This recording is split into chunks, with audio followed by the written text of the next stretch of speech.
help also raise ambition to that. So I think with the first biannual transparency report due in 24, there's really a need to accelerate the action, and that's why we're here today on data collection, accounting, and eventually on the reporting to the UNFCCC process.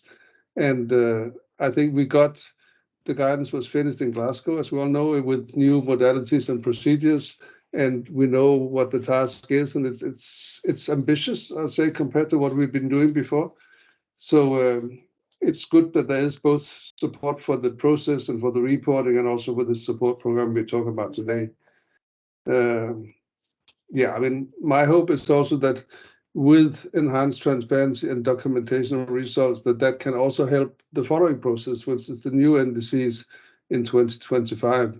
Because with the work we're doing, and I do every year, this emissions gap report for UNEP, it's really clear that we need more ambition, and we need it really, really quickly, because otherwise the climate impact that we're seeing already now will just get worse and worse. And the only way we can stop that is, of course, by bringing down emissions as quickly as possible. I know you're not necessarily the ones produce the big amount of emissions, but I think there's still a lot of good things that one can do that make sense, both from a climate point of view, but also for local development and other things.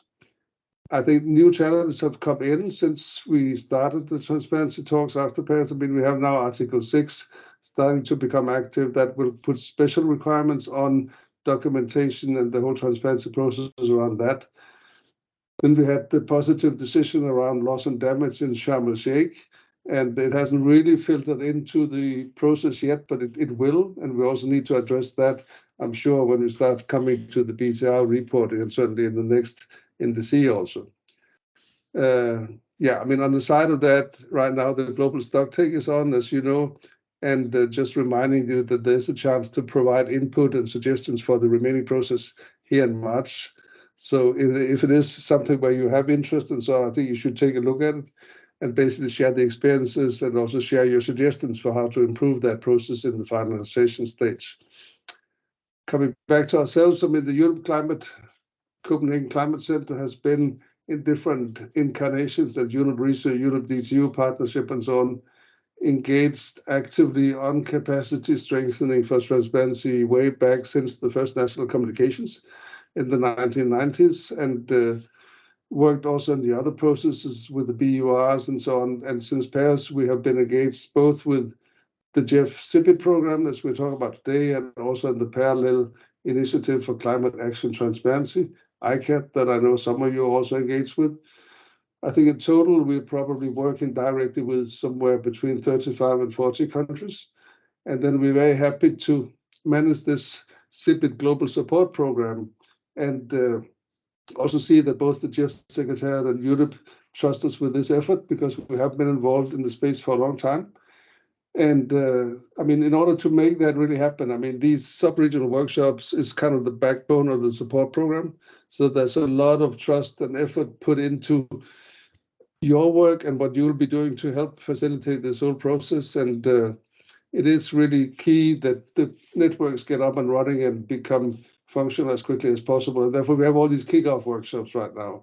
And I think it's going to be a really important task that you're going to do. It's not necessarily going to be easy, but I mean, we have full trust in that you will deliver the results and so on. And I hope that in this first workshop, that you can sort of get a better sense of what the expectations are, and also discuss how to do this in the most effective way together and so on.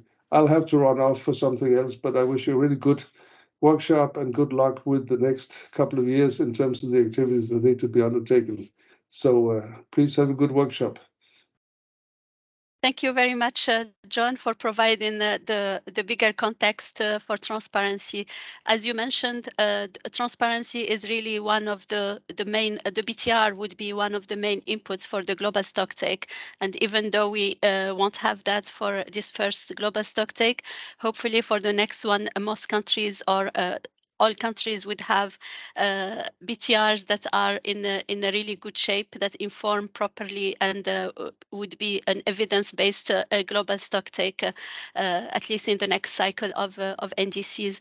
We have seen also from, as you mentioned, loss and damage is really having traction in the last few years, and we have seen from the capacity need assessment that it has been really prioritized by countries, and we will put also from the project side a lot of emphasis on it in the next couple of days once we have a little bit more guidance coming up from the COPs.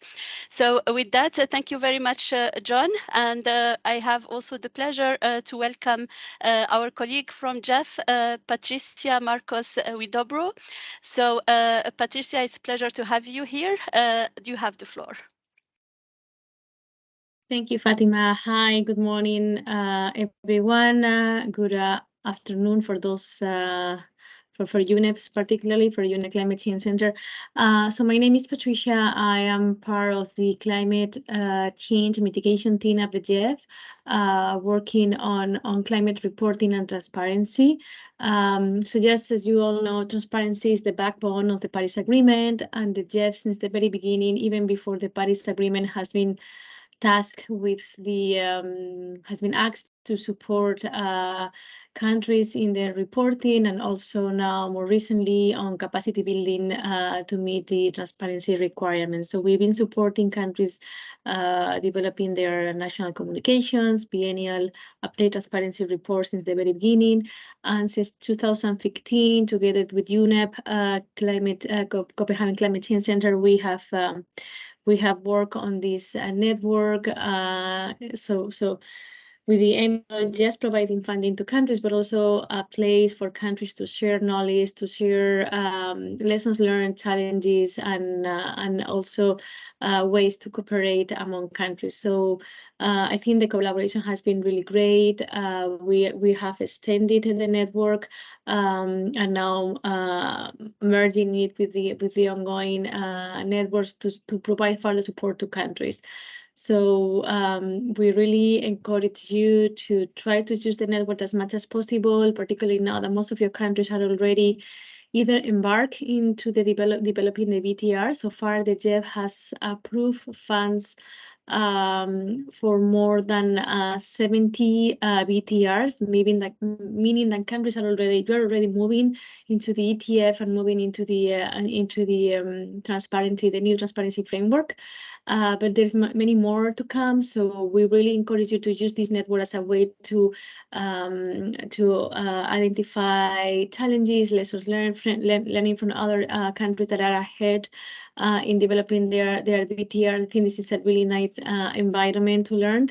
Encourage you all to make the best use of it. Also want to mention our commitment to transparency. The GEF recently launched the new GEF cycle, what we call GEF 8 cycle. And in this new cycle, we have increased the resources to support countries in moving towards the ETF, and the overall budget for BTR support has been increased by 30%.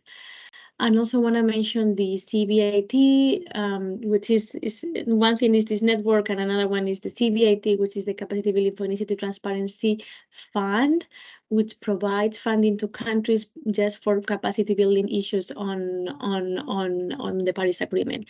So this fund is available to all the countries which have capacity building needs. It's basically first come, first serve basis. So we really encourage all countries to tap into those resources. This is not part of the GEF allocation to countries. This is a different bucket or set aside, and we really encourage you to tap into that. So just to let you know that there are many ways we are trying to support countries on the transparency agenda, including obviously this network. And I really thank UNEP colleagues for all the tremendous work they're doing with all the networks. And I will be here the rest of the webinar. I'm happy to respond to any questions that you may have. Thank you so much. Over to you, Fatima. Thank you very much, Patricia, for these words. And it's also, again, great to hear that Jeff has increased its support to the BTRs and the possibility for having more phases of the CBIT. So I think that's very good news for countries, and we encourage them to make use of these possibilities and opportunities. As we have seen in the last network meeting, there were quite a few questions for you. So I think I would open the floor now so that your speech is still fresh in the mind of participants in case they would like to clarify any of the elements that you have mentioned. So the floor is open if you would like to ask any questions or have any comments for Patricia.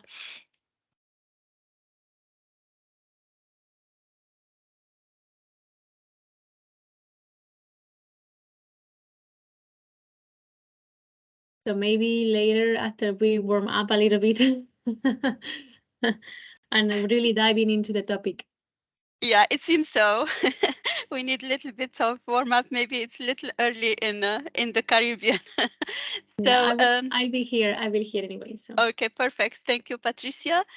So you. then I think it's a good time to take a family picture before starting diving in with the subject of today's workshop. So if you don't mind having your cameras on so that we can take the picture, please.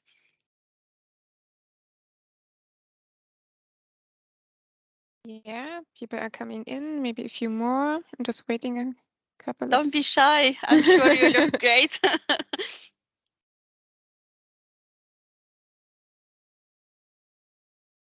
Okay.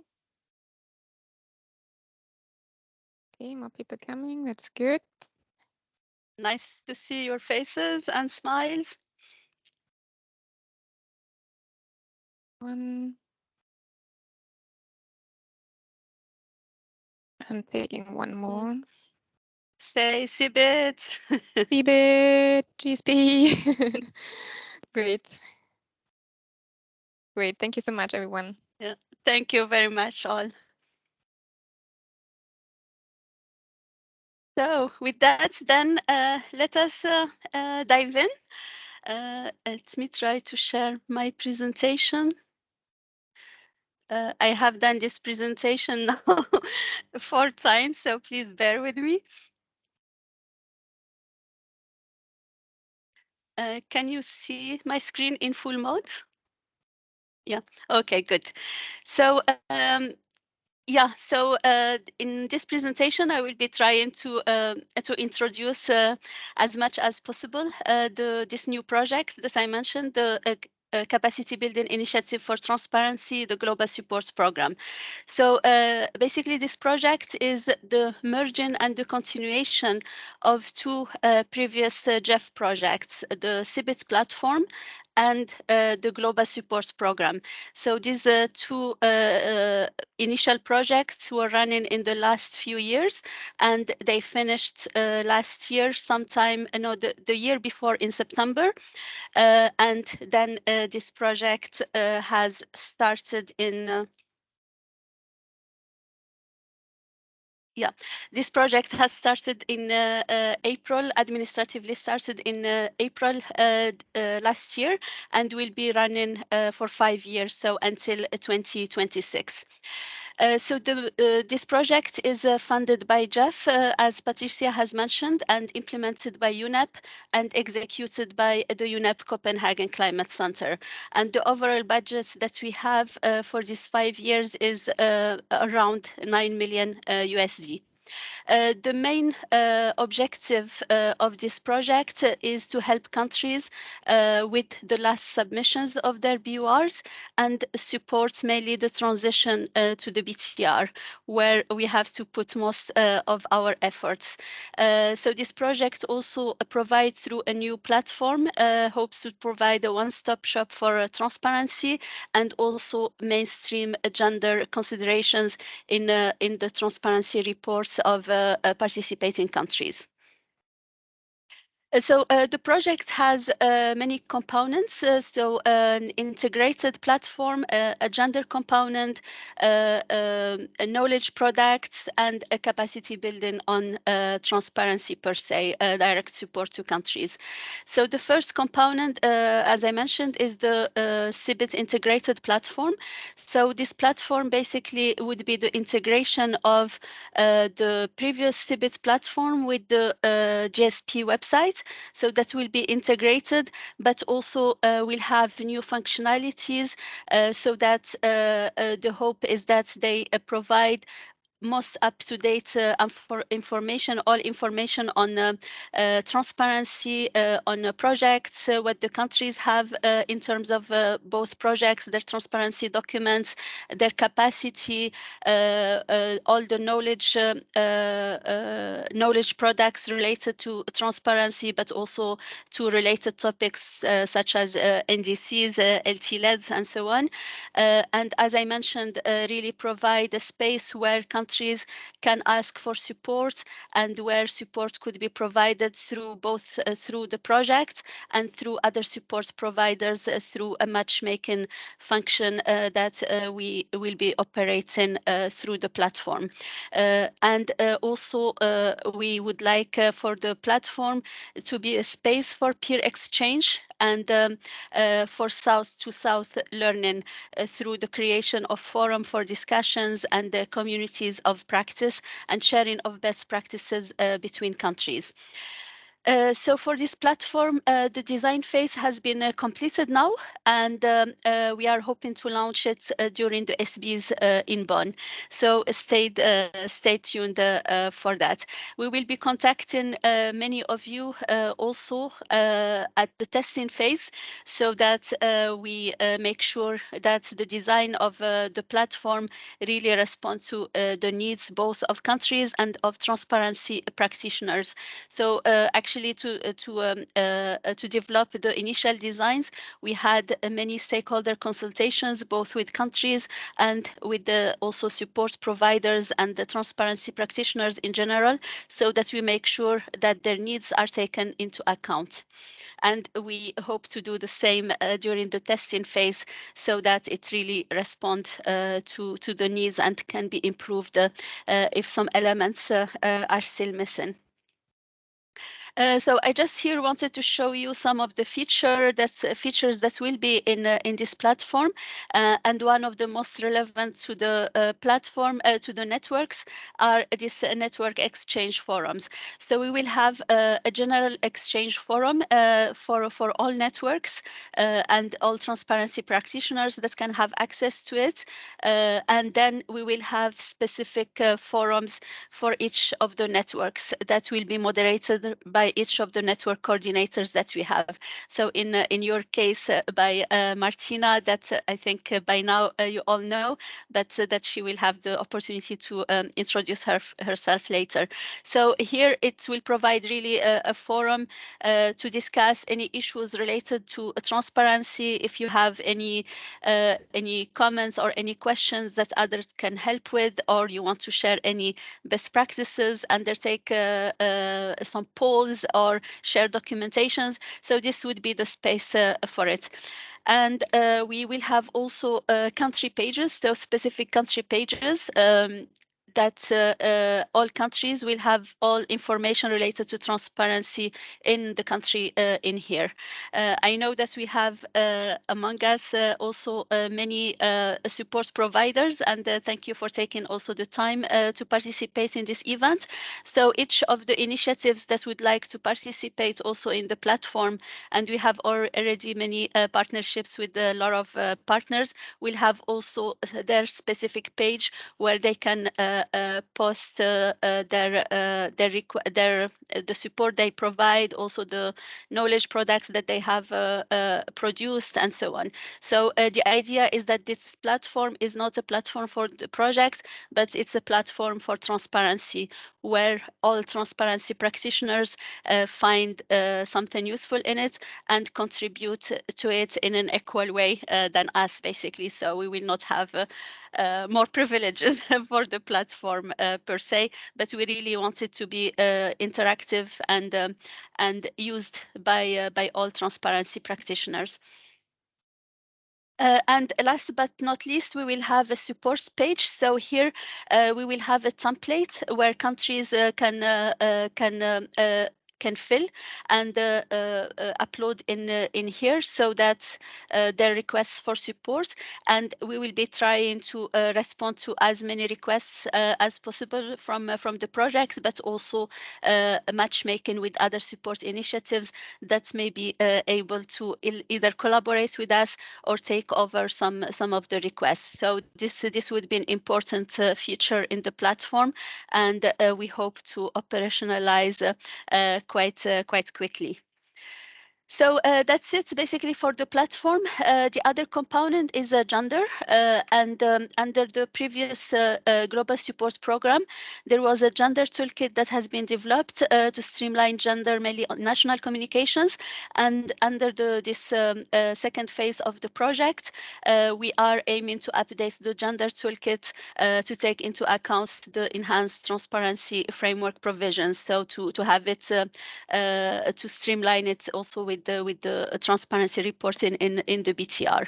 And once we have that gender toolkit revised, we will undertake trainings and workshops in all networks to introduce the toolkit and train on it. And also there will be a component of direct assistance to countries who wish to profit from it. So to help them work with their own, like at the national level, to streamline gender in their transparency documents. We have also the other component is knowledge products. So we will be providing, or we will be developing a few knowledge products. We have started now the process of trying to identify what are the needs, but also looking at what other organizations are producing, so that we are not duplicating and not just producing something for the sake of it, because we would like the knowledge products to really respond to a need that's identified and fill a gap. Then we reach the last component, which is the capacity building per se for transparency. So the direct support to countries that include direct support and also regional and national activities. So for this this component, we have tried to build on the approach developed under the global support program. So the establishment of the regional networks. So we have established 10 regional networks. So we had to streamline a little bit the networks that have been that were created under the GSP, and also try to revive the existing ones. So we have now 10 networks: Spanish-speaking Latin America, Anglophone Caribbean, Lusophone cluster, the MENA network, the Francophone network, Anglophone Africa network, Eurasia, Central Asia and the Caucasus, Asia and the Pacific. So of course you are in the Anglophone Caribbean. We have chosen not to have the whole Caribbean, but just the Anglophone one, for so that the language is the same and communication could be more seamless during workshops and different exchanges. So that's basically the reason to divide, sometimes also to have this linguistic networks in addition to the regional distribution as well. So in these networks, as you have seen from your countries, we have started by a capacity need assessment that was undertaken, and then based on that we have identified priorities for support and drafted work plans and training plans. And after validation of this work plan, so the work plan that will be presented later is still tentative and in draft format, and we would need to have your feedback and also have bilateral discussions with you before firming up the plans and then starting to provide support. So we have already started by providing support in few areas that we will see later, mainly at the regional level, but really the activities at the national level are kicking off just this year. So the other element for provision of support is and to help countries really accelerate the submissions as well and enhance the quality of their reporting to UNFCCC is the quality review of transparency reports. So here we provide the service of really of reviewing the BURs, NCs, national inventory reports, and hopefully in the coming years also BTRs. We have this is mainly done through desk review process, but we also offer possibilities for peer review where either a country can go to another country and do a peer review of their BURs or BTRs, or this same peer review could be done by a group of experts that can be identified. So for now, we have already done 13 reviews, and we are expecting that we will have a lot of reviews coming this year and next year as countries will be trying to submit their last BURs. And we are also trying to increase our budget for this activity because in the project we have only 45 reviews, and we expect that we will have to do much more. So we will be trying to accommodate the all needs that would arise from for these activities. And sorry, just to access to have your BUR or NC or NIR reviewed, please either get in contact with your GEF implementing agency, whether it's UNEP, UNDP, FAO. I don't know whether Conservancy International is active in the Caribbean, but just get either in touch with them or contact the project team, the CBIT-GSP project team directly. We have, as I mentioned, started already by undertaking quite a lot of activities at the regional level, and we have done for now many workshops, including some e-learnings and various workshops for few of the networks.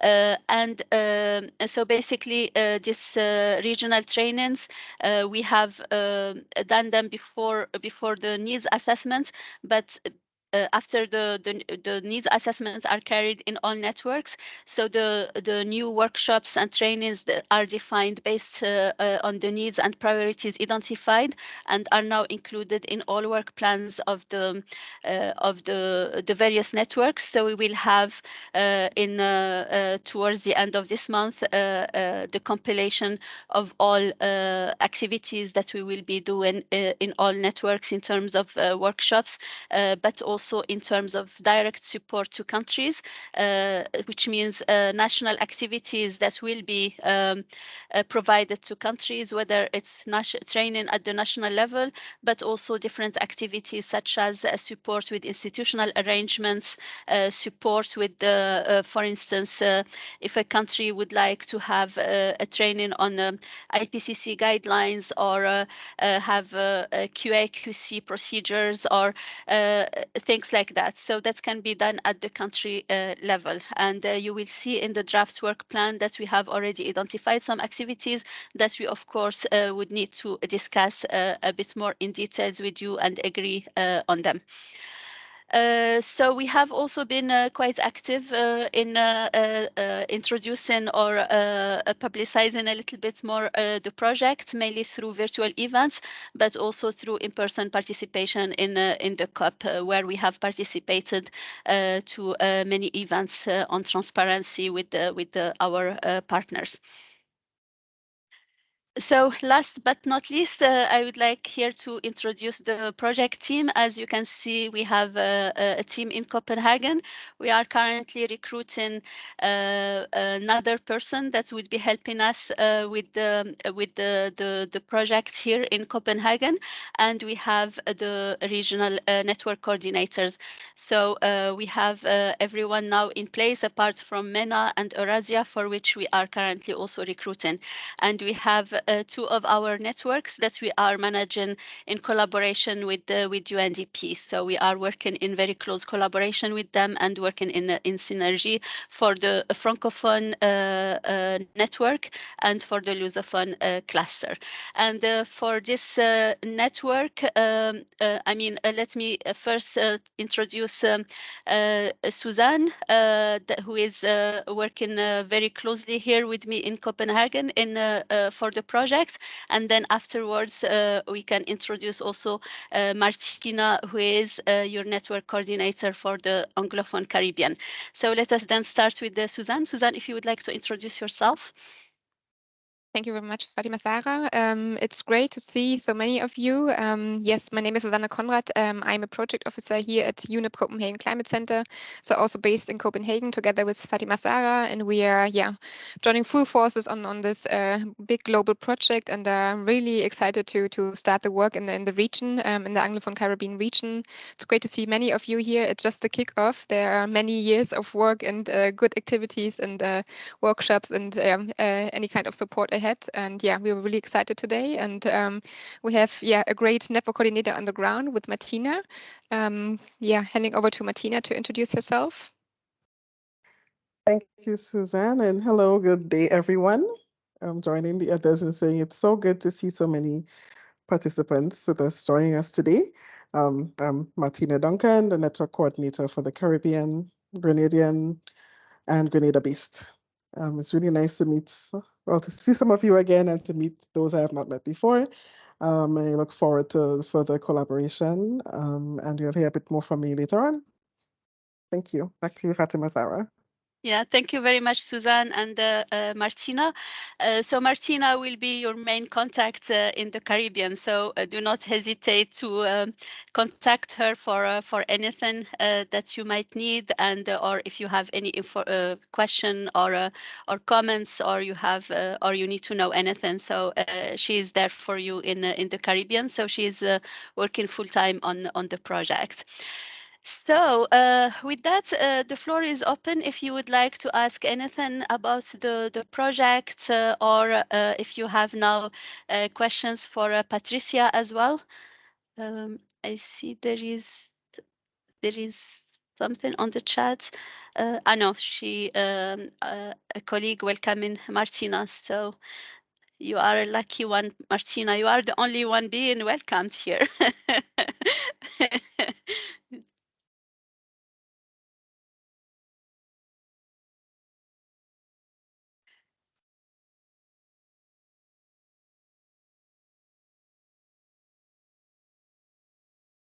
So it seems we do not have any comments or questions. It's all right, Deirdre. I'm just joking.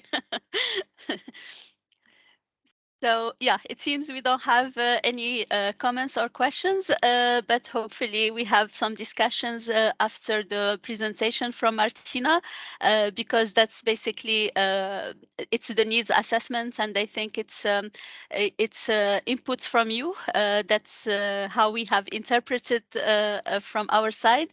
So hopefully we have some good discussions there. But I see a hand. Deirdre, please. Mm-hmm. Yes, sorry. I just wanted to make sure that I'm correcting the record and that we're very, very happy as the UNEP Caribbean Sub-Regional Office. My name is Deirdre Sherlin. I'm a Program Management Officer at the office. We're based here in Kingston. My colleague Neve Kelly Omolo has already introduced herself in the chat, but we're very happy to meet the team, to be on this project launch, etc., because our office is our primary responsibility is outreach to the countries of the English-speaking Caribbean, who always contact us for a variety of information, including project reporting.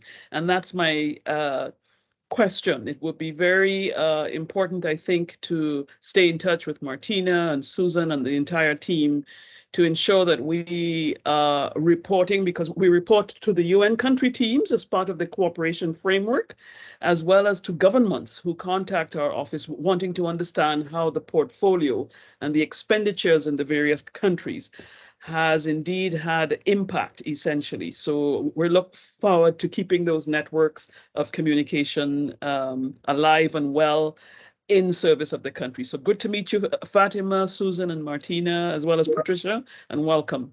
Very happy to meet all of you. Thank you. Thank you so much, Deirdre, and we look forward to working in very close collaboration with you and with all our partners and all organizations providing support in the Caribbean regions.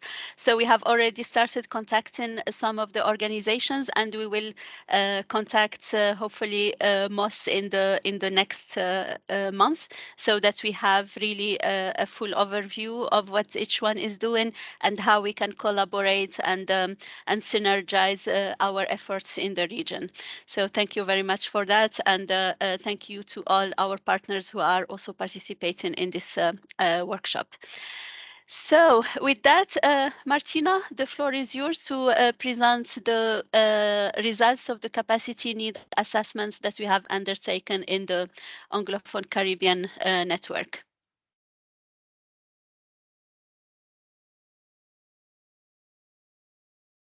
Okay, thanks again, Fatima Zara. And can you see the presentation?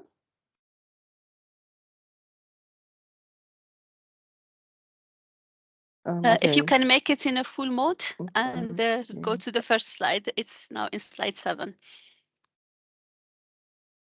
Okay, there we go. It's good now, Okay, yeah. good, thank you.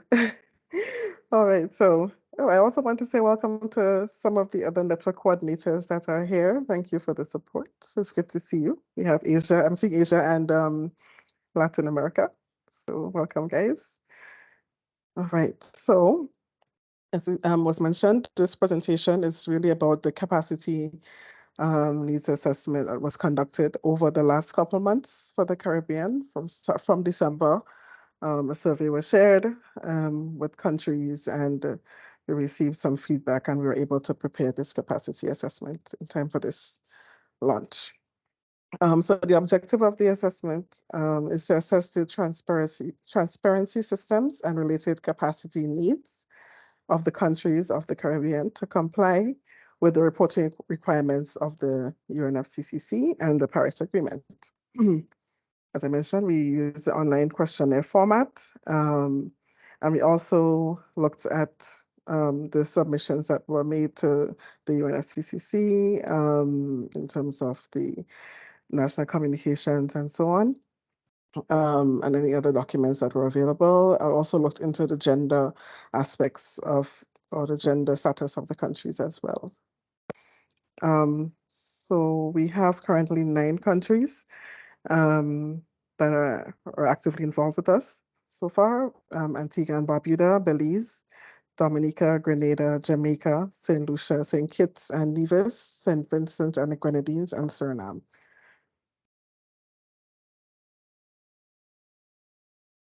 So in terms of the engagement with the network over the past couple of months, so we had sent out an introductory email and then followed it up with the questionnaire.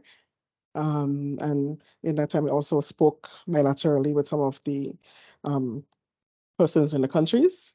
So far, 7 countries have actually formally appointed their focal point for this project, as well as the thematic experts on GHG inventory, NDC and mitigation, adaptation, loss and damage, and support needed and received.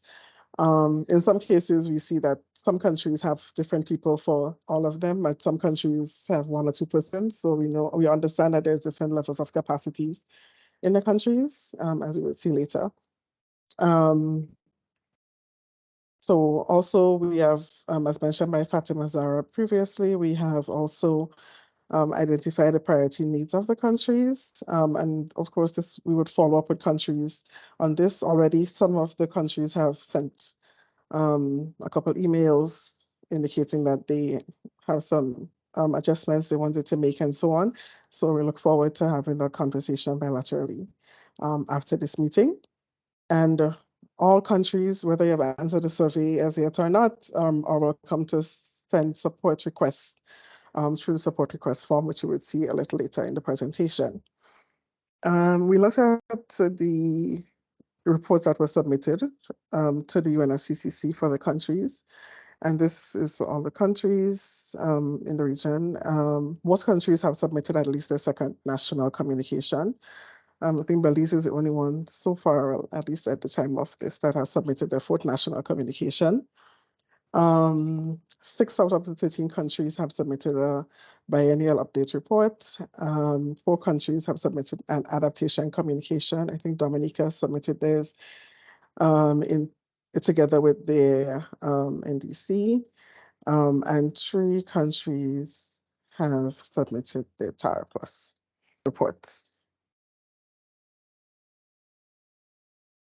Okay, so in terms of the overall status of the transparency systems in the countries, most countries are either at status or consider the status to be either fair or poor. As you can see, only one country, Antigua and Barbuda, that considers the transparency system to be good. With that, also we have several, or most countries are preparing at least one report. You can see either national communication or biennial update reports in some cases. See most of them are developing either their 3rd or 4th national communication. Jamaica is also developing the 2nd BUI. And then we have St. Kitts, Grenada, Suriname, Belize, and St. Vincent developing their first biennial update report.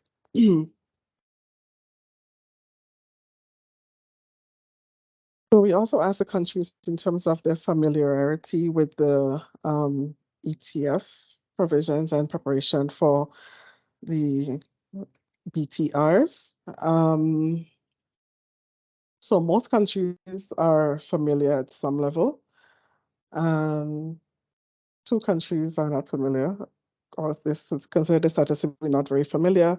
And 1 country is, Suriname is considering the status to be very familiar with the ETF and BTR provisions, and that's Suriname, and that is because they participated in some FAO-led trainings a couple of years ago.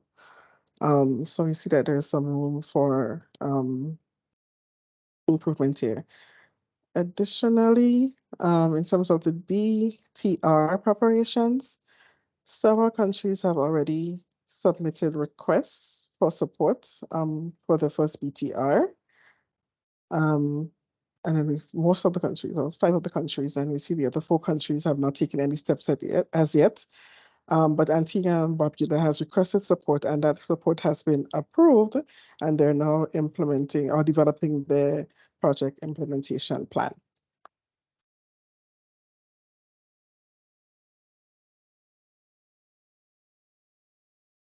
Okay, so in terms of the technical capacity or the challenges faced by the countries when it comes to the transparency systems, the main thing that came out was limited technical capacity, the main challenge. Several of the countries actually indicated that. This is an open question, so countries were able to submit more than 1 response. We also had a few countries mentioning limited human resources, actual physical persons to support the work. Some countries also mentioned limited data, and it's data capturing and so. Then we have some countries also mentioning lack of finance for implementation. In that case, where you have some already systems in place, or you would like to have some systems in place, or you have some guidelines or plans, but you don't have that funding to actually develop the systems. Antigua mentioned one of the challenges in terms of receiving support and feedback from local stakeholders to review and prioritize the indicators of the MRV framework.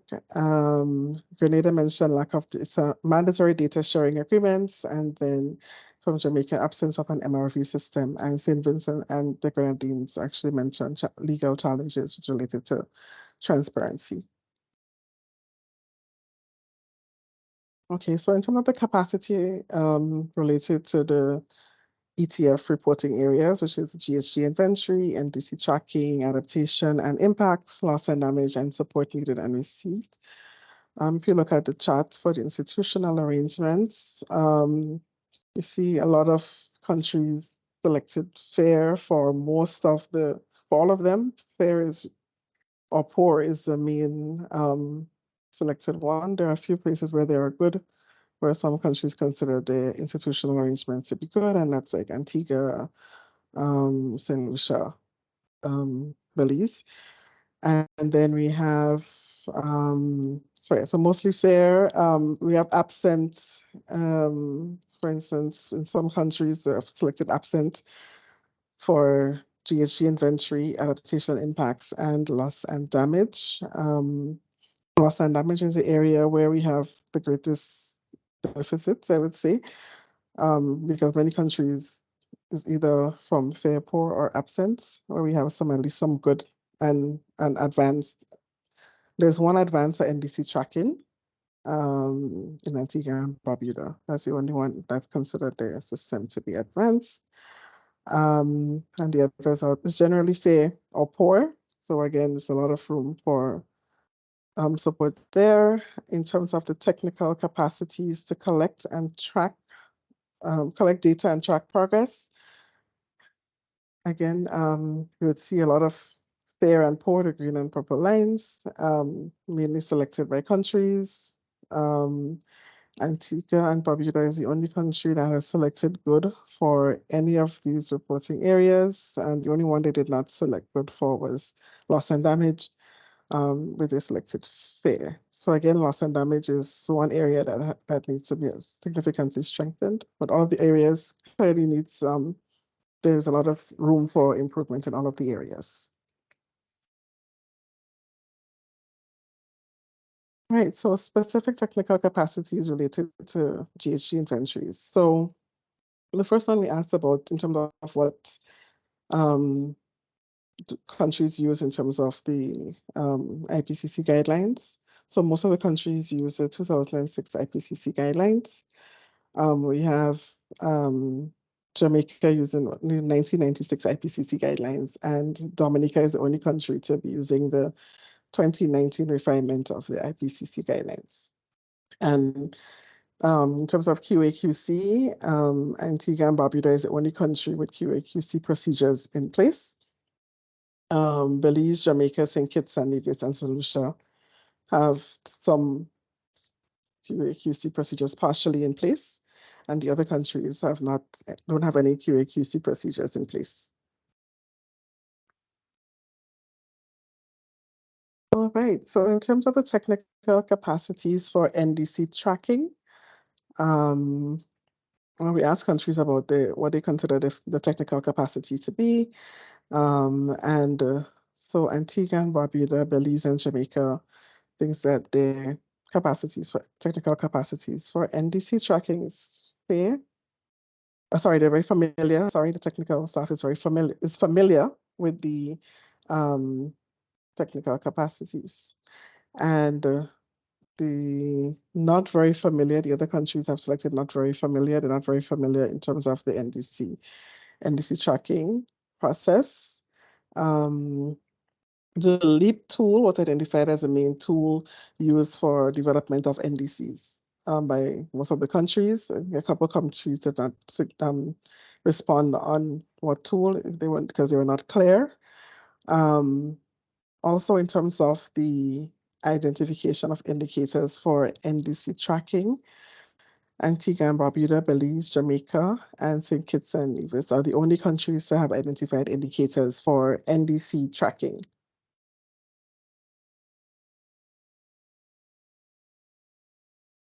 In terms of adaptation and impacts and loss and damage, we ask countries about if they have any systems in place to monitor and evaluate adaptation actions.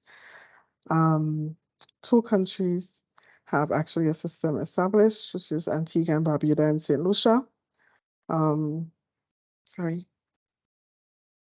countries have a system partially established, Dominica, Grenada, Jamaica, and Suriname.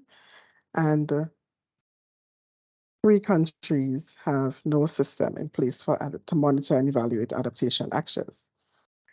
In terms of adaptation and impacts, the systems for monitoring is available in MRV frameworks and M&E plans. So those countries that have some system in place is either through the MRV framework or through M&E plans that were developed.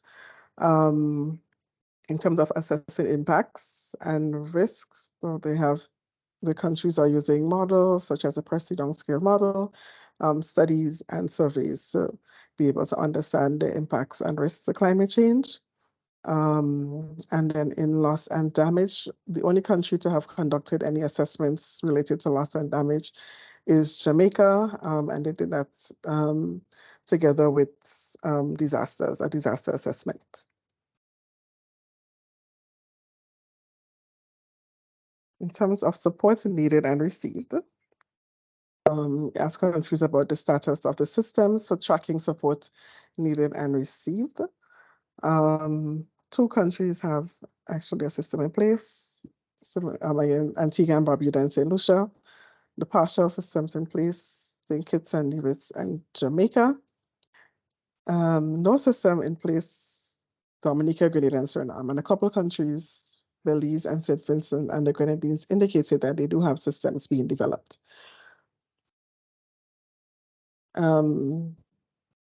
So in terms of the estimation of support needed, it's being done through either national government budgeting processes. Some countries use the national communications.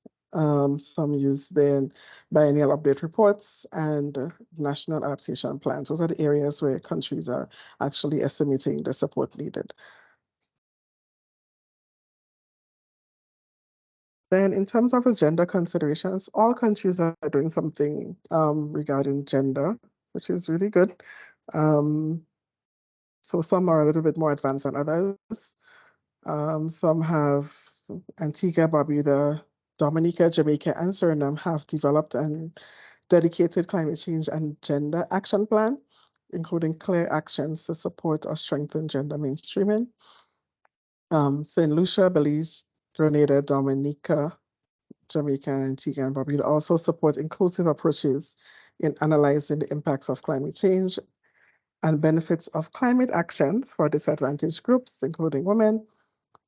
Belize and Jamaica have specific gender responsive indicators that are being monitored in relation to climate actions, measures, and projects. And St. Vincent and the Grenadines, they have a climate change policy strategy and implementation plan, which includes gender consideration. They've also developed a gender mainstreaming roadmap for NDC implementation and undertook a gender responsive private sector scoping study related to NDC implementation. So I think gender is really being highly considered among the respondent countries. Right, so some key takeaway messages from the assessments. So there's a significant progress on transparency in the region and a fair understanding among the focal points of the basic parts of the enhanced transparency framework. However, most countries have highlighted capacity building and institutional strengthening as their greatest challenges regarding ETF. We see that there is a need for strengthening in all ETF areas among the countries. Very few countries actually have MRV systems in place, which is also one of the main things that came out from the survey with the data challenges. And most countries have challenges with tracking support needed and received and assessing losses and damages. That's where most of the countries have a challenge with. So here we look at the priority support needs for the region based on the reporting areas, and we had to add a column on data collection and management, since you can see, as you can see, 7 of the 9 countries have indicated that data collection and management is an issue in the country. We have the greatest greenhouse gas inventory is one of the the second most challenging area for the countries, followed by NDC tracking. In terms of priority needs, priority support. So GHG inventory, data collection and management, and then NDC tracking. Those are the top 3 areas of priority for the countries. We also have some countries mentioned institutional strengthening as well as a priority for them. So now we look at some specific areas under the specific priority areas for capacity building. So in terms of greenhouse gas inventory, the development of greenhouse gas inventories, sector-wise specific GHG emission projections, and mitigation assessments. So all considered priorities by some of the countries, and we have them country-specific as well. In terms of NDC tracking, we have identification of the indicators and development of NDC implementation plans. In terms of adaptation and impacts, we also have development of NAPs and institutional strengthening in terms of adaptation. For loss and damage, improved institutional arrangements, and the tools and methods for assessing loss and damage. In terms of support needed and received, we see that they have prioritized the assessments and tracking tools for support received. Also added MRV framework, development of MRV systems and the associated trainings for managing these systems. And then in BTR, for the BTRs, countries have identified the reporting tables, also the process for transitioning to the BTR, and some countries have challenges with requesting support for developing of the BTRs. So those are the main capacity areas in terms of the prioritized capacity areas for the ETF. And that's the end of the presentation for now. So over for, sorry, wait, one more slide. Right, so we have as Fatima Zahra mentioned in her presentation, there is the request, countries can request support, and we do have this short 2-page form that countries can use to submit their request for support, and it would be shared with all countries, and you can contact us if you have any questions or you need any support in terms of in preparing these forms or filling in these forms to submit. And that is the end of the presentation. Thank you. Thank you very much, Martina, for presenting the results of the need assessment. As we can see, there is a lot of needs that have been identified in the region, and a lot of work ahead of us. What I could see also in terms of access to GEF support. So I see that almost half of the countries have not yet undertaken steps to get funding from GEF. This could be probably due to already existing BUR projects that are not finalized yet. But maybe Patricia, if you could tell us a bit if a country would like, maybe if they are kind of late in their BUR and would like to switch to the BTR, what could be the approach that they could take in this case? Yes, thank you, Fatima. And actually, we have an information note that I will be sharing in the chat as soon as, just in a few minutes. I need to look for the exact link, but we do have an information note on how to help countries move into the enhanced transparency framework, and we have different modalities for countries to request BTR support from the GEF. And specifically, we have one modality, what we call modality 3, and it's for those countries which are late in their BURs. So we already have a BUR project that was approved in the past, and the resources were already committed by the GEF. And those countries, we have countries that they realize they won't be able to finalize the BUR because they've been delayed in their submission, so they can use the remaining funds that were approved for the BUR towards their first BTR. And they can request BTR 3, modality 3, that we call BTR modality 3, which is also we call it top up, where we put some top up money on top of the BUR resources that were approved and not used for countries to finalize their BTR. I know it might be a little bit confusing, but I'm going to share right now the information note with all the details. And this is the specific modality for those countries which realize they won't be able to finalize their BUR, but they have BUR resources approved, and they want to use those BUR resources towards their first BTR. And in that case, the BUR resources will be top up with some additional funding to finalize the BTR. So there's one specific modality for those countries which BUR resources approved, but that are delayed in submitting their BUR. And of course, we also have business as usual modality, like a standalone BTR. We are also, now that we have approved more resources for our new GEF cycle, we are allowing countries also to submit a combined BTR1 and national communication, and they can also request a combined BTR1, BTR2, and national communication as a way to streamline the process. So instead of having to request to submit 3 different requests or proposals to the GEF and having 3 different agreements with implementing agencies, could be UNEP, could be UNDP, FAO, any other agency. Instead of having 3 different legal agreements, we have we bundle 2 or 3 reports in one proposal. So it's the transaction cost of that is much less for the countries. This is all explained in the information note that I will be sharing in just 1 minute. I just need to find the correct link. Thank you. Thank you very much, Patricia, for this information. I think it could maybe applicable to some of the countries in this network. But also for your information, we have realized through the capacity needs assessments in all networks that many countries are still not aware of how they could access GEF funding.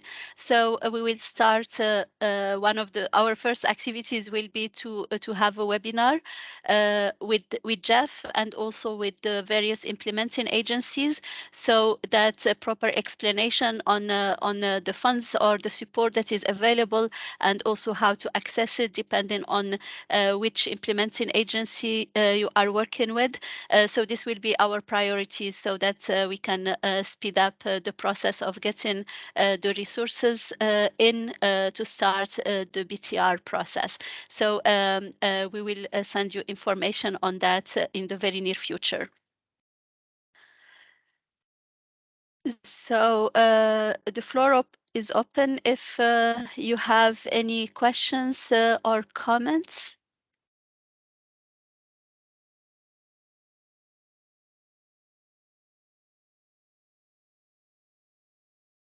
Or I see one hand. I've got a question if no one else has one at the moment. Yes, please. For Martina. Yeah, so hi, my name is Miles, and I'm an intern in the Climate Promise Transparency team at UNDP. I just had a question around the requirements with reporting emissions for countries and using the IPCC 2006 guidelines under the enhanced transparency framework, because you mentioned earlier on in your presentation that there was a country that used a 2019 set of guidelines, and just wanted to understand why, if that's an option, why that isn't kind of used as a baseline, or what the flexibility is around which guidelines to use, I guess, if that makes sense. Yeah, thank you very much for the question. Would you like to address it, Martina, or would you like me to? Maybe I can start and you can add anything. I think sometimes it depends on who is providing the support to the country for developing the GHG inventory. That's maybe one of the reasons. Yeah, some countries are actually currently developing the national communications at 4th or 3rd and are quite advanced. So I think the one country that has used the 2019 refinement is probably started recently, Dominica. So they may have had the option to use it compared to the others. Fatima Zahra, you can add to that. Thank you, Martina. So basically, the requirements in the modalities, procedures, and guidelines for transparency as per the Katowice package is to use the 2006 guidelines. So that's kind of the minimum that needs to be used by countries.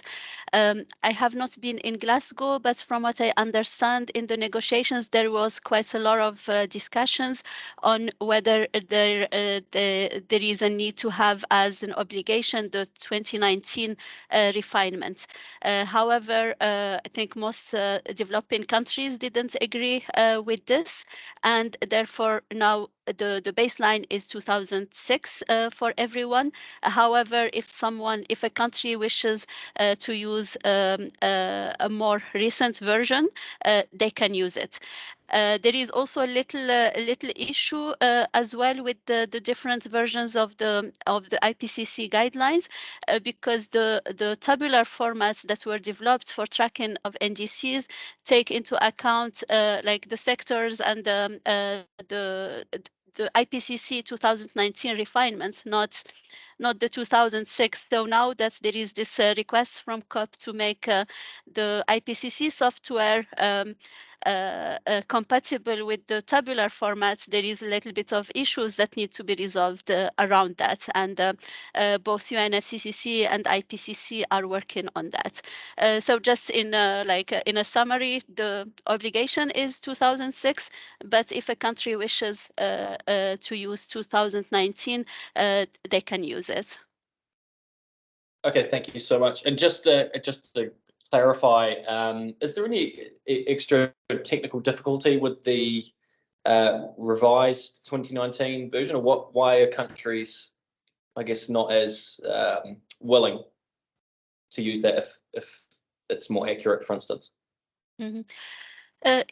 I mean, I think it's not a matter of accuracy right now, because I mean, there was this issue because I don't know in the negotiations how they did it, that according to the refinements, but not in the one that's kind of a requirement in the ETF.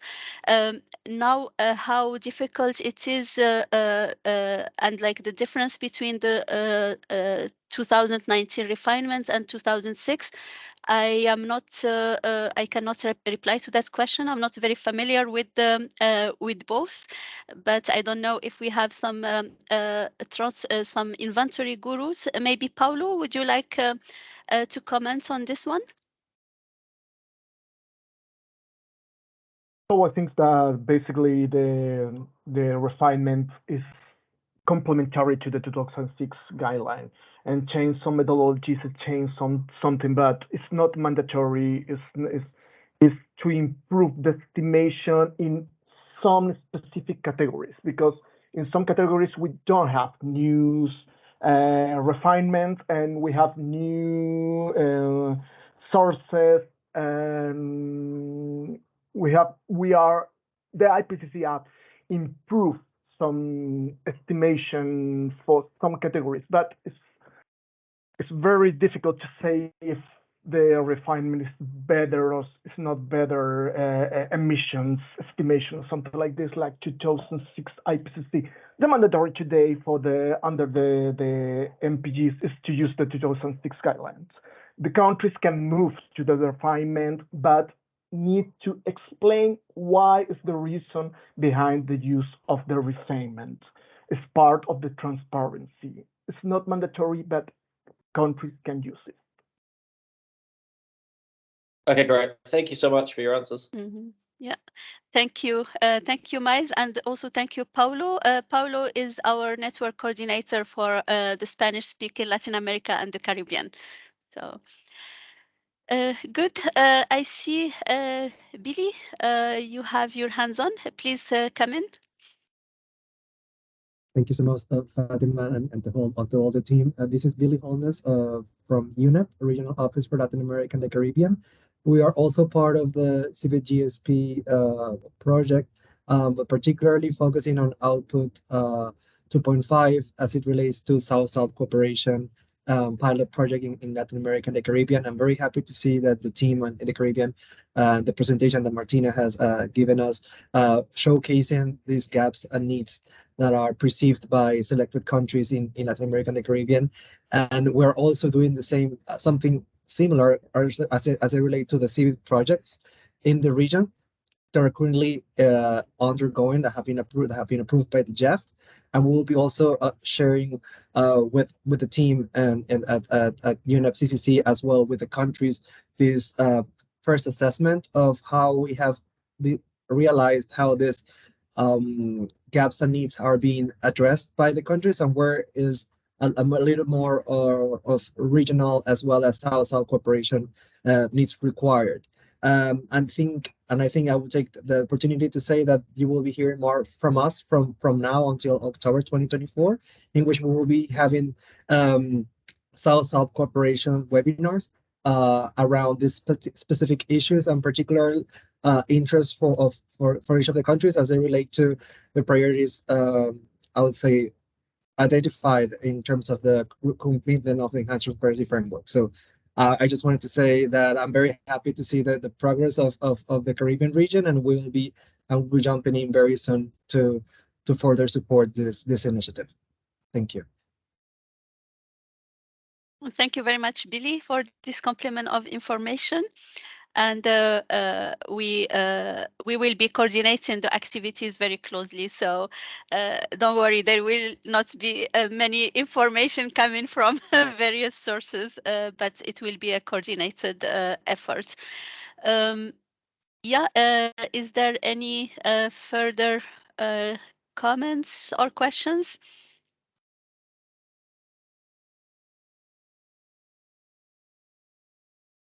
Okay. Then, if not, let us then move to the draft work plan. So as I mentioned, based on this capacity need assessments and the priorities identified by countries, but also what we have seen in terms of gaps that need to be addressed. So we have drafted a work plan for the network, but it is still in a tentative format, and we would need to validate that with you in bilateral discussions after the meetings.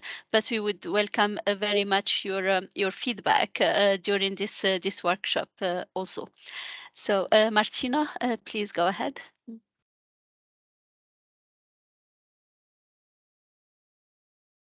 Can you see my screen? Yes, we can. Good. Right. So the draft work plan,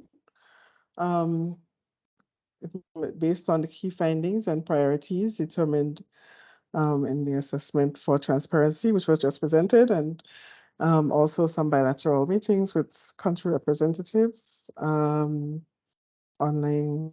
meetings with transparency partners, which are also ongoing, and some desk studies.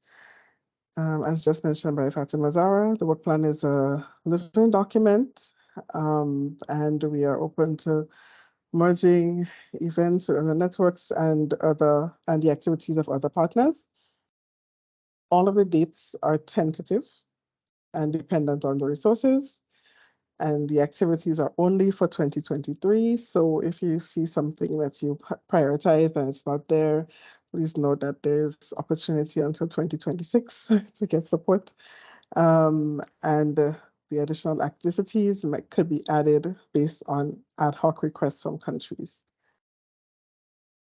So we have two levels of support. The first one is the regional activities, and Fatima Zara mentioned quite a few of them when she was presenting earlier. So one of the first activities we have is the BTR funding possibilities, which we hope to have next month. And it's for all countries, a webinar for all of the countries. The next activity is on institutional arrangements for transparency systems, best practices and lessons learned from network countries. Again, it's a webinar for all countries in the region. And during the survey, we did ask countries if they're willing to share on their best practices and lessons learned. And we did receive some positive responses. So here we will speak with Antigua and Barbuda, Belize, and St. Lucia to see how they can share in that particular one, that particular webinar. So far it's counted for the second quarter of the year. Then we have this one would be a virtual workshop on support needed and received, reporting requirements and best practices in tracking climate finance in region. We will speak with Jamaica team as they have done some of this already to share with us. The other one is the introduction to the updated gender toolkit for the third quarter. Fatima Zara explained about this before. And then the introduction of the newest CBIT Global Support Program integrated platform, which will be launched in June. And we hope to share with countries when they come back from SBs. And then we have there needs to be an annual meeting of the network. So we're hoping we can have ours sometime in the last quarter of the year. And we also want to have the NDC tracking training, general concept tools and instruments for tracking and best practices from the network. It will be an in-room or face-to-face, similarly to the annual workshop, and we would like to pair the two events. So we have a few days. Everybody comes together for a few days for the annual meeting as well as the training on the NDC tracking. So that's the regional level activities. And then we have national level activities, which we would have to validate with all of your countries. But we made some proposal based on the priorities identified by the countries. We have the first one, we have an in-country activity for the assessment and recommendations for institutional arrangements. This is conduct an assessment and prepare documented recommendations for improving institutional arrangements. And we have selected St. Kitts and Nevis and St. Vincent and the Grenadines as the potential countries. It's going to take a couple of months to do this, and we have started to start maybe in the third quarter. Then we have a hands-on training on GHG inventory, including the IPCC guidelines and IPCC software and the ETF reporting templates for Belize, Jamaica, and St. Lucia. Then we have the support for development of roadmap towards the BTR for Dominica, support on data collection and management systems, Antigua and Barbuda and Grenada. And then we're proposing a hands-on support for NDC tracking, including identification of indicators for Suriname. And we also want to conduct a couple of peer reviews on NC's BRs or BTRs that are being developed this year. So the countries are still to be decided. But when we speak with you bilaterally, we would bring this up, and you can let us know if it's something that you think you can benefit from, if you don't already have someone else doing that for you. Additionally, we would be doing some knowledge materials, so things like the key summaries from the COP, from the SBs, and so on, and like a leaflet on best practices and lessons learned for the region and so on. So we have some communication material that will come out as well throughout the course of the year. So that's it basically. I mean, of course, again, we will speak about this bilaterally, but if and the countries are not set in stone, the timeline is not set in stone, and if you want to, for instance, if Suriname they want to do something else instead of the hands-on support for NDC tracking, that's all, the option is available. Similarly, for the GHG inventory, other countries can decide they want to have that instead. So it's, again, it's what your main priority is, and also taking into consideration what the other support agencies are doing in the country. So you may have selected something. We understand that you may have selected something as a priority, but in some cases you may also already have something lined up or an agency lined up to provide that support for you. So we're also very flexible, and we will be meeting with you bilaterally as well as the agencies to decide how best to provide the support and avoid duplication and to fit in with the timeline of the work that the country is doing. So that's it for the draft work plan. Over to you, Fatima Zara, and we'd really like some feedback from the countries. Yeah, thank you very much, Martina. Yes, we would like to have your feedback, so please don't be shy.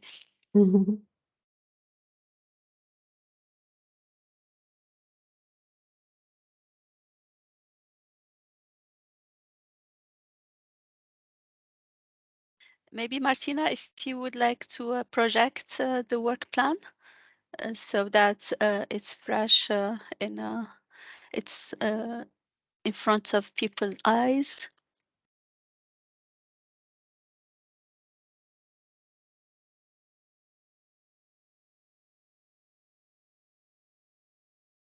Sorry, Janil, would it be instead of or in addition to what? If you could provide us, please, the context of your question.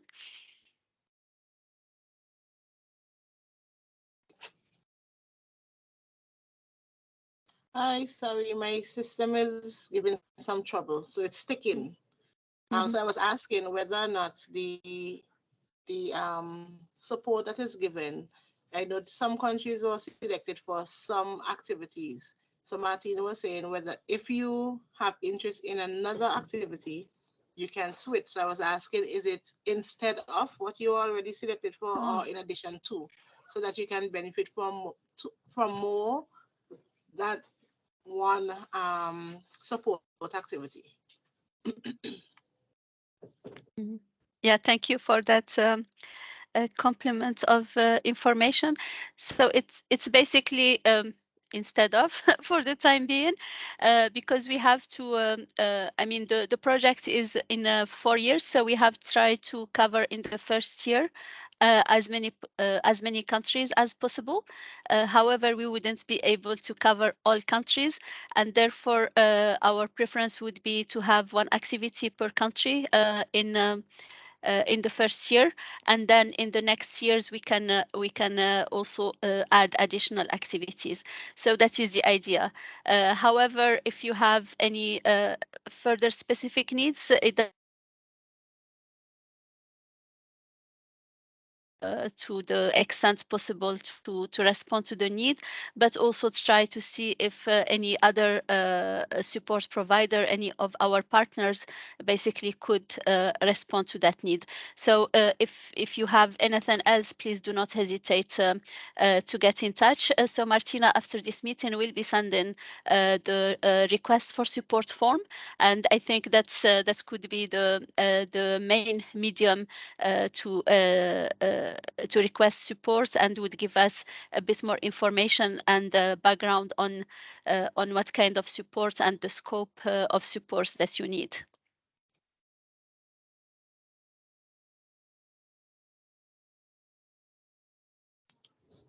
Okay, thank you. So just another question to follow up. In the cases where there is training, say for example, the training on data collection and management system that is being done in Grenada and Antigua, would it be possible for the training to be virtual so that countries won't have to travel to wherever it's being done, but they can still participate virtually? Would that be a part of the support?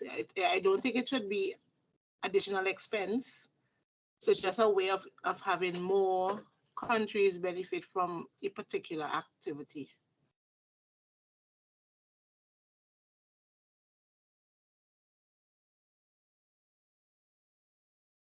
Martina, did you want to come in, or shall I?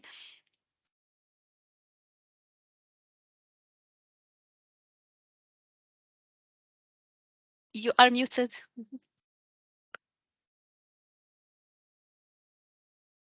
Sorry, I wasn't seeing as I was showing on the screen. Well, I think where there are training activities in countries, perhaps we can see how we can set up a call or something, but it's really hands-on, and in some cases might take more than 1 day. So maybe we can see if we can have, because we may have people participating online, we could have a virtual hybrid kind of meeting to involve other persons who want to be. So there's something to consider, of course. So thanks for raising that. Okay, thank you. Yeah. So basically, like for this national support, the idea is it's not only like training activities. That's why you don't see it in a virtual format, but trying to work with the countries on the specific problem that they have. For instance, if a country has some issues with data collection or something, so it would require understanding of the situation in the country, and then see how we can help them improve the system. So it's very country specific. That's why it's a bit difficult to do that virtually. However, as I mentioned, if you see that you have a need in any specific area, please do not hesitate to get in touch. And could you please remind me what country you are, Janil? St. Vincent and the Grenadines. St. Vincent and the Grenadines. Yes, Okay, thank you. okay, yeah, Everything good. is taken on my side. I Yeah. realize. But also, I mean, like this activity could be somehow that you are interested in. It could be somehow covered in the activity that is supposed that is suggested for you. If you are interested in that activity, of course, as I mentioned, there is a need to confirm that with the bilaterally with the countries. But if that is the case, there could be a possibility to extend a little bit the activity to cover the need that relates to data.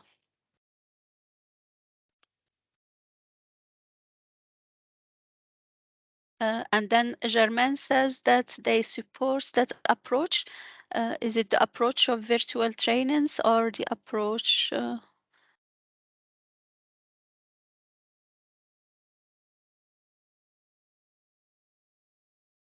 Okay. The hybrid approach, yeah.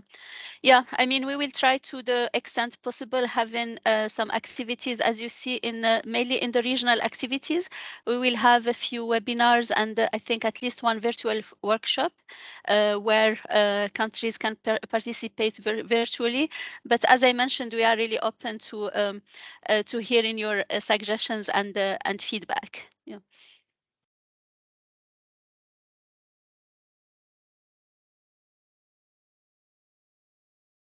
And also for the countries that you don't see your names here, you are also welcome to get in touch also through the support request form, and also through contacting Martina to express also what's your needs. So as I mentioned, even if we cannot accommodate it this year, it can be accommodated either next year, or we can find some other partners with that could complement the activities and respond to some of the needs identified.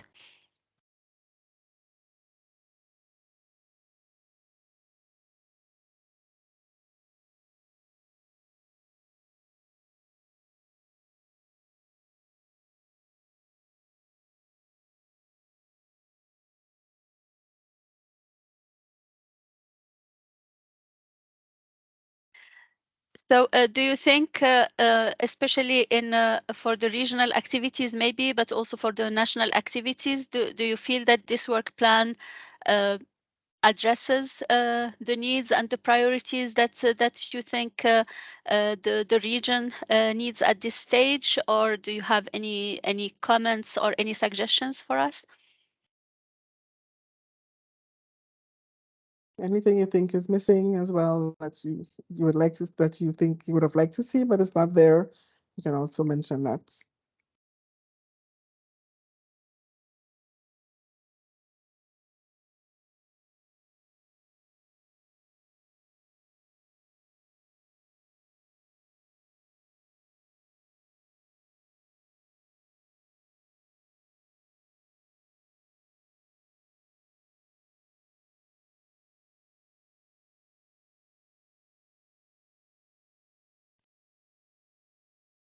Okay, so there is no fight to speak, I see.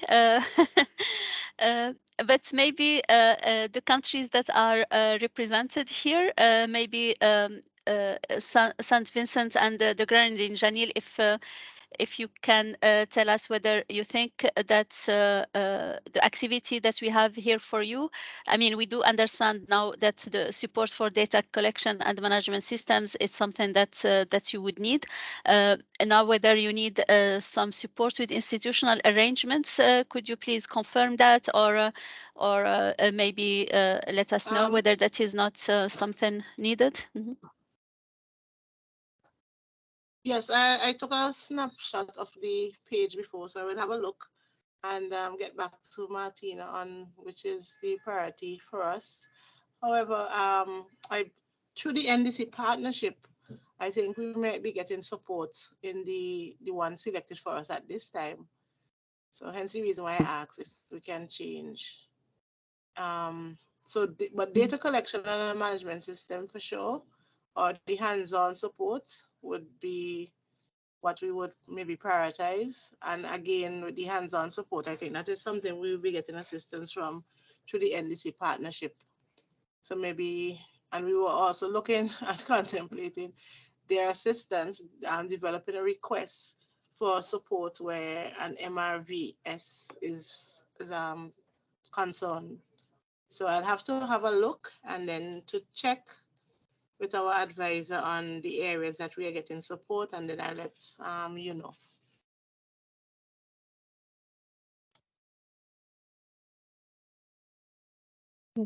Okay, thanks for that, Janelle. Anybody else? Yvette from Suriname.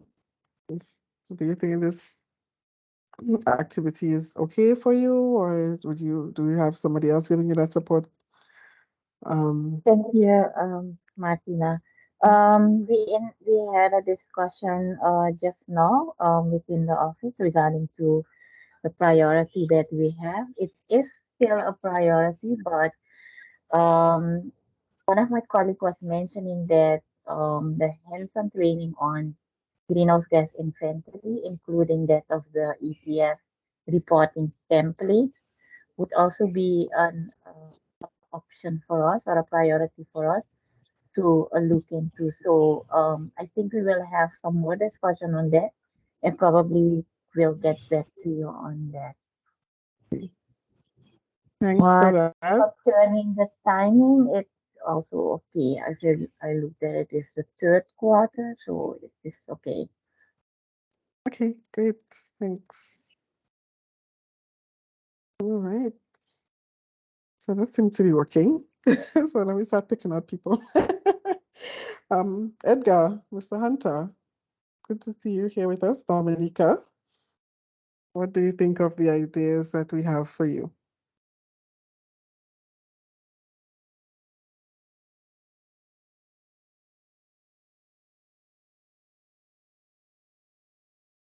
It seems you're unmuted, but I'm not hearing you.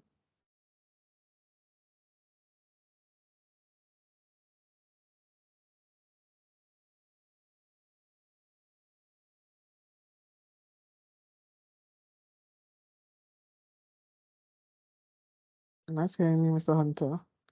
So I think something with your sound. Okay, I think I saw Omar from Jamaica. Are you still with us? Yes. What about you in terms of the priorities that we have identified for Jamaica? Omar. Yes, morning again. Thanks, Martina. Hands-on training in inventory. Okay, ETF reporting templates. Definitely. Work plan, and this is in quarter 2. Remind me, please, the timeline, our time period exactly for quarter 2. It's from April to June. April coming to June. Yes. Right. All right, let me get back to you. Okay, no problem. Yes, am I hearing me now? Yes, I am. Okay, so sorry about that though. In terms of what you propose, I remember we had that in the discussion. Support for the development of the roadmap towards our BTR. Yes. So I think you have covered some, but we are also interested in a number of areas that you have there. So we hope that you could find a way, for us to, for example, the peer review of the NDC. That would be, or the NCs, that would be nice for us to do. So we can find a way to get involved virtually while the other countries are doing whatever they're doing. I see you looking for the second quarter. I hope we can achieve that in that time for the BTR. Okay, but it's okay to start then. Okay, start. But I mean, as you said, we have other areas we are interested in. I'm a little cooler because we just had Carnival, and I'm someone who plays Carnival very hard, so I have a cold. But I've been listening. That's why I haven't been speaking a lot because I have a little cough. Oh, But, okay. But I agree so far that based on our discussion that this works well. Thank you very much. Okay, I hope you feel better soon, and of course I'll contact you. Yes, please call me. Yes. Please call me. Okay, great. Jermaine, St. Lucia.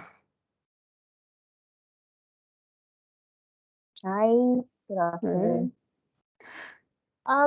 We would support the hands-on training for the GHG inventories and the ETF reporting templates, but we're also heavily leaning towards the hands-on support for NDC tracking, including identification of indicators as well.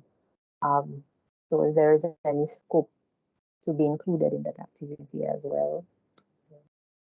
NDC tracking, there's one for the regional, under the regional level. Under the regional level? Yes. Okay. But that's noted if you need some more in-depth, we think you need some in-depth country support, direct country support on that. I keep that in mind because I think the participation would be limited for the regional level trainings anyway. So, okay, thank you. Belize, we have a big showing from Belize here, so I don't even know who to call. Who's speaking from Belize? Is it Colin? Is it Ide? Camille?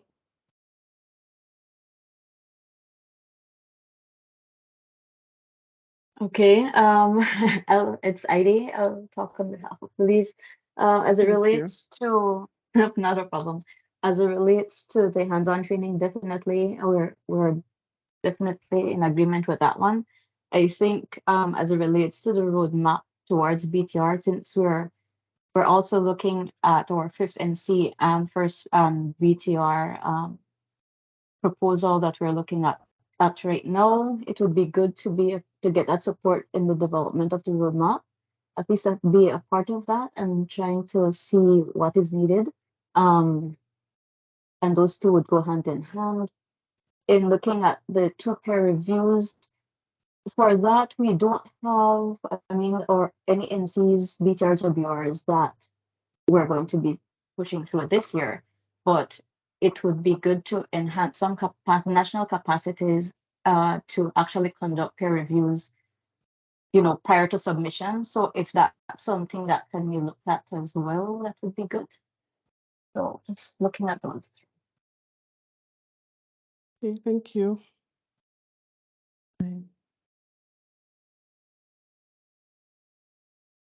Thank you. Hand is up. Hi, good day. So Shamoy McLean from Jamaica, Omar's colleague. We are currently trying to sync our calendar, so we will need to get back to you regarding the Q2 training sessions. So we will reach out to you via email. Okay, thank you. Okay. You're welcome. Okay. Janelle? Yes, thank you. I think based on what is propose here, I think the hands-on training on GHG inventory and the ETF reporting templates, I think that might be the best option for us. In terms of the timeline, I think the timeline should be okay. Okay, thank you. Noted. Okay, good. Antigua, we have Aliyah.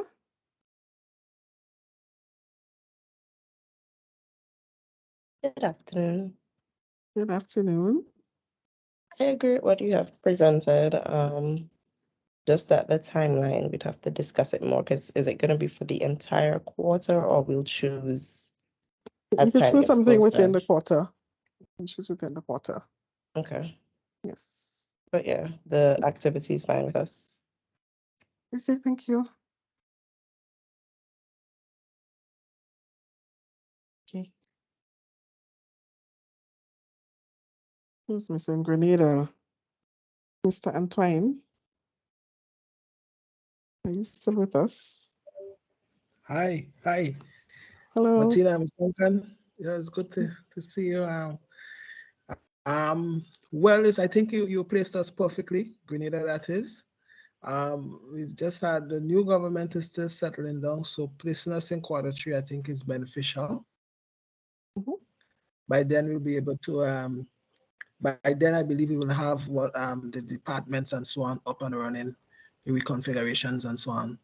And also whatever activity or funding opportunity we'll be able to properly account for it at the budget level and so on. So I think we are well placed. Grenada has no objection, and we do not have an objection to the members coming over, if that is so possible. Yeah. So I just want to thank you for including us there, and we don't have no objection at this time. Thank you. Thank you, and thank you for offering to host the annual meeting. I don't sure if I offer to host.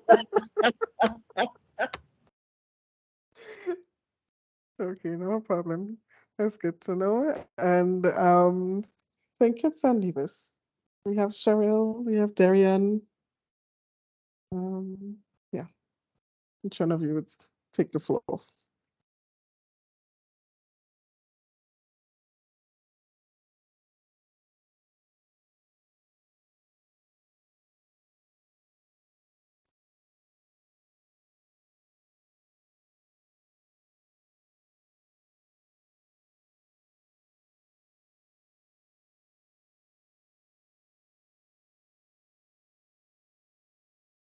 Anyone from St. Kitts and Nevis?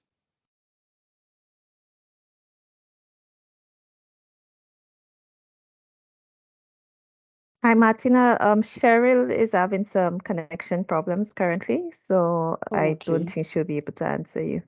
Oh, okay. I saw Darian earlier, but I'm not seeing him anymore.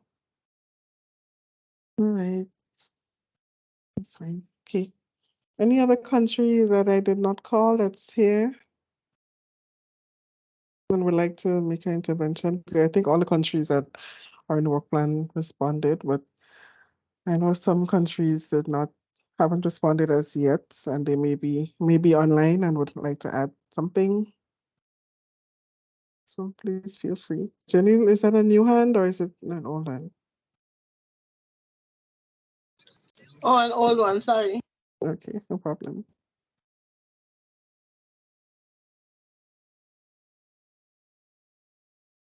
Okay, well, I think I can hand back over to you now, Fatima Zara.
Yeah, sorry.